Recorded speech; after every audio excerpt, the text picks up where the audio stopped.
It's dangerous to go buy games blindly. Take this review. Welcome back to Mummified Games. Today, we're going to be talking about a top-down adventure clone that subverts the genre. Today, we're going to be talking about the game Leanna's Inception by Bitten Studio. This game, as I said, takes a lot of inspiration from top-down adventure games from the 16-bit era. Ones where you go into 3 different dungeons and receive tokens or artifacts, and then 6 to 9 other tokens after that. You know, a game where one might find a link between people of the forest and the kingdom, or a high ruler. It looks and feels like Link to the Past. You swing your sword the same way, and you go through dungeons in the exact same way. You move from one panel of the map to the next in the same way, not exactly the same way. Some of the maps in Link to the Past would scroll for a little bit, and you could move around the map more, and not just the same frame you started in. So it's more like the maps from Zelda 1. Let's run down what goes on in this game for a sec. You start the game with a choice of 8 or 16-bit color options to play in. A fun way of giving retro game fans a choice as to what pie they want. A pie you actually want to eat, or an ugly one. I'm sorry, there are very few 8-bit games out there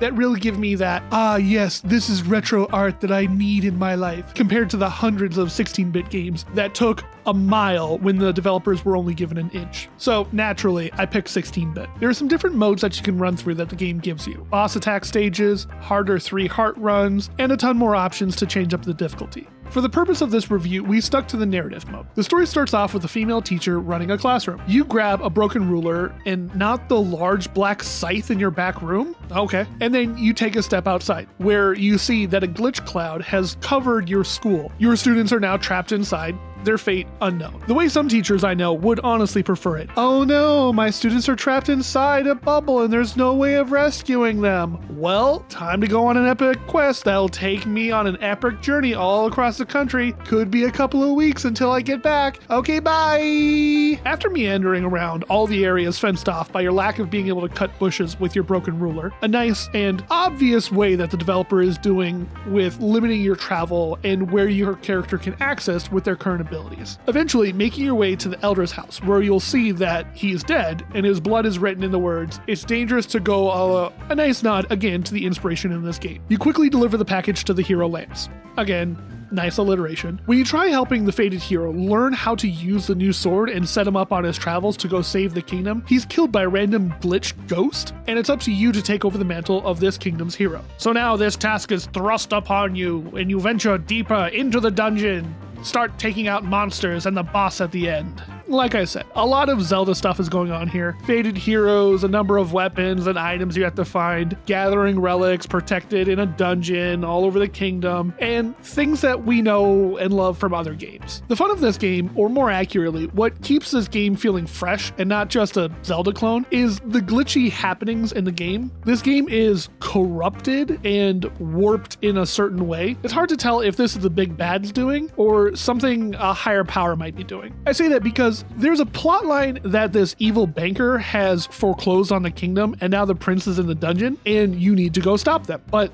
there's also this scene of this Cthulhian being named the Archangel Blank doing something involving sending minions to certain places to do things. It's all vague nothings. My goals, my time, everything is going according to the plan. There's no stopping me now. They keep saying things like that. This game is clicking a bunch of boxes for me. There are dungeons to explore, special weapons to collect. There's a shop where you spend your money that you collect, and a blacksmith where you take raw materials to build new things for you. A theory I have is that there's a certain amount of gold in this game that you collect, so I would not recommend spending any money on things that are consumable. Things such as heart refills or potions. Focus on buying equipment first. Maybe the most expensive thing first, and then work your way to cheaper items. The jokes in this game are a real hit and miss. Some of these puns are somewhat funny, and some are, okay, I see what you did there. And that's it. Okay, so I actually went back and played more after writing that section of the script, and it turns out that you actually can make more money. The bushes and other items in this world are refilled with money after you quit the game and come back to it. And there's this stock trading part of the game that's sort of like the slot machine games in Pokemon, something that honestly took up a couple hours of my playtime. Honestly, I don't know how I should feel about this game. It's a good scratch for that Zelda itch, but I don't know if it's better to go out and get this game or just replay play a top-down Zelda that you already own. I'm quickly learning that maybe if something has a fun idea behind it, I'll excuse it in my mind from lacking in any other departments. And it's $10 on itch.